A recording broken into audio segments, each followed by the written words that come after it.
بسم اللہ الرحمن الرحیم۔ السلام علیکم۔ انصاف نیوز روم میں خوش آمدید۔ میں ہوں ڈاکٹر محمد فاروق۔ خبر شامل کرتے ہیں ڈنگا گجرات سے، جہاں سے ہمیں رپورٹ کیا ہے شمریز احمد نے۔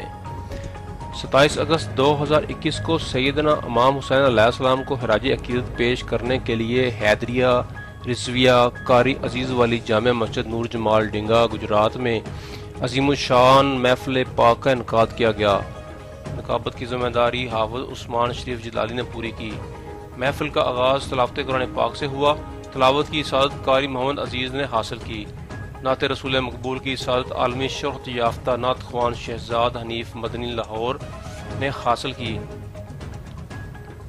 خصوصی خطاب محمد سہیل ریاض نقشبندی نے کیا۔ محفل کے اختتام پر خصوصی دعا محمد عمر شریف جلالی منڈی بہاؤدین نے کی۔ خصوصی شرکت کرنے والوں میں میاں محمد خان، قاضی عبدالحفیظ، بانی محفل قمر عباس، محمد عمران، محمد فرقان اور اہلیان نور جمال نے کثیر تعداد میں شرکت کی۔